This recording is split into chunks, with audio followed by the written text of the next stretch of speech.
Morning everyone. मित्रों, आज मैं साइंस का एक टॉपिक्स है धातु, इसके बारे में आपको मैं बताऊंगा।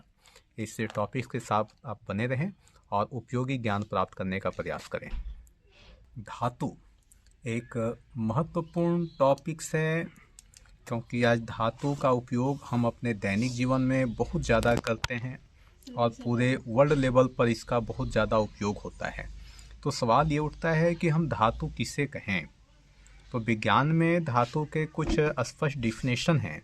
वे तत्व जो रासायनिक अभिक्रिया के दौरान इलेक्ट्रॉन का त्याग करते हैं उन्हें धातु कहते हैं।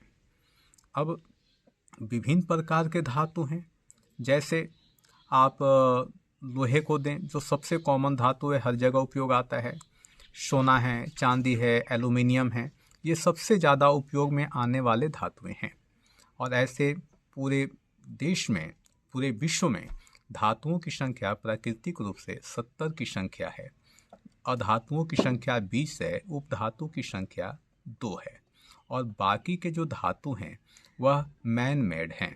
तो हमें ये जानना है कि धातुओं की पहचान कैसे हो, उसके क्या अभिलाक्षणिक गुण हैं जिससे हम कह सकें कि कोई धातु है।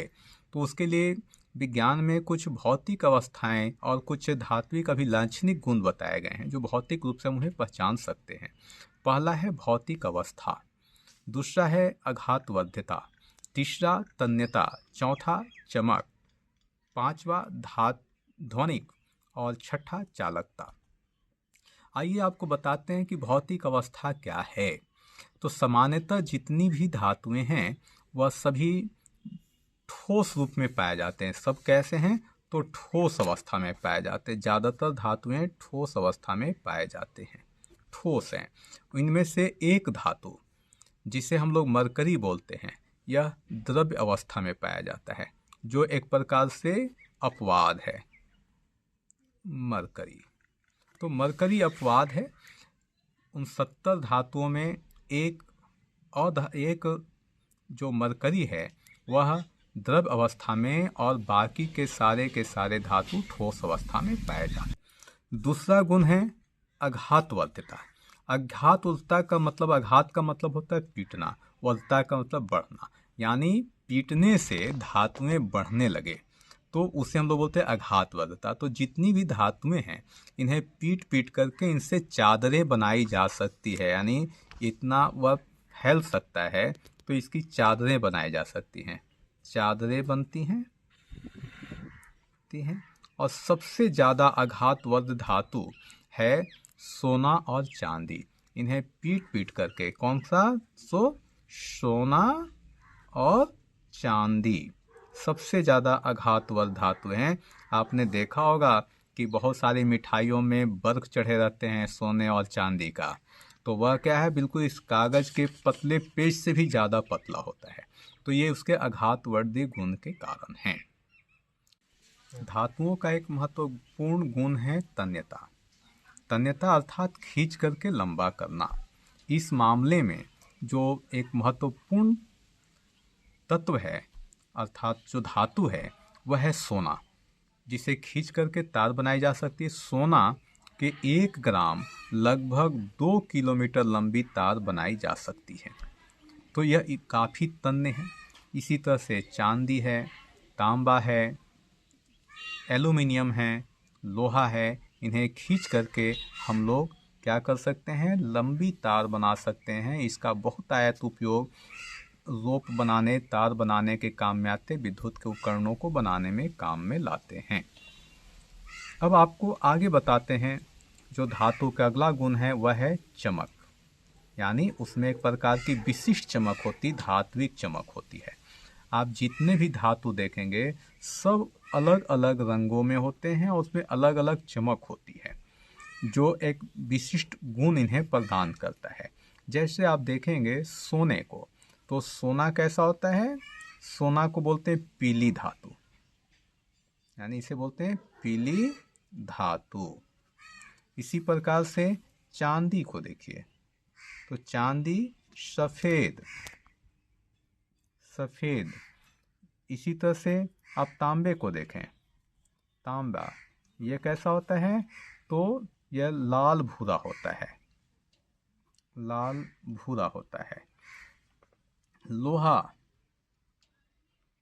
यह ग्रे कलर का होता है, ग्रे कलर। तो इस प्रकार से इनके अलग अलग रंग हैं और अलग अलग चमक है। इन्हीं चमक के वजह से लोग सोने को, चांदी को बहुत पसंद करते हैं और इसके आभूषण भी बनाए जाते इसके इसी धात्विक चमक के कारण, और ये पूरे संसार में काफ़ी पसंद किए जाते हैं। आइए अब एक और गुण आपको बताते हैं, वह है ध्वनिक। ध्वनिक यानी सोनस। अगर आप धातुओं को पीटेंगे, उस पर प्रहार करेंगे, यानी इस पर क्या करेंगे, प्रहार करेंगे, प्रहार करेंगे तो इससे ध्वनि उत्पन्न होगी, ध्वनि उत्पन्न होगी। इसलिए आपने देखा होगा कि ज़्यादातर मंदिरों में घंटा लगा रहता है, कई जगहों पे घंटा घर देखे होंगे जो धातुओं के बने होते हैं, और उस पर वो जैसे ही आप प्रहार करेंगे तो उससे जोड़ की ध्वनि उत्पन्न होती है। स्कूलों में घंटी बजते हैं, आपने देखा होगा पहले रेलवे स्टेशनों पर घंटी लगी रहती थी जिसे पीटने से ध्वनि उत्पन्न होती है। तो ये इसके ध्वनिक गुण की वजह से ऐसा है। धातु का अगला और महत्वपूर्ण गुण है चालकता। चालकता अर्थात विद्युत और ऊष्मा धातु से होकर के चालन की क्रिया को करते हैं, अर्थात एक स्थान से दूसरे जगह वह चले जाते हैं। तो विद्युत का सबसे अच्छा चालक जो है, सुचालक है, वह है चांदी होता है। यानी चांदी से बेहतर सुचालक कोई नहीं होता। यही कारण है कि चांदी का बहुत ज़्यादा उपयोग आज सोलर पैनल को जोड़ने के लिए किया जा रहा है। हालांकि ये काफ़ी महंगी धातु होने के बावजूद भी इसमें प्रयोग हो रहा है। और विद्युत के रूप में सबसे ज़्यादा प्रयोग होने वाली जो धातु है वह है तांबा और एल्युमिनियम, लोहा, क्योंकि ये सस्ते धातु हैं इसलिए इसका ज़्यादा प्रयोग किया जाता है चांदी के बनिस्पत। लेकिन सोलर पैनलों को जोड़ने में चांदी का उपयोग, कंप्यूटर के कीबोर्ड में चांदी का उपयोग, ऐसे बहुत जगहों पे चांदी का प्रयोग किया जाता है। अब आइए ऊष्मा का भी चालन जो है धातुएं बहुत अच्छी तरह से करते हैं।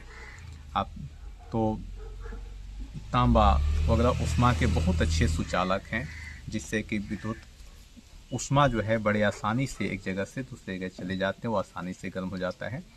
तो इस तरह से ये सारी गुण इसमें हैं।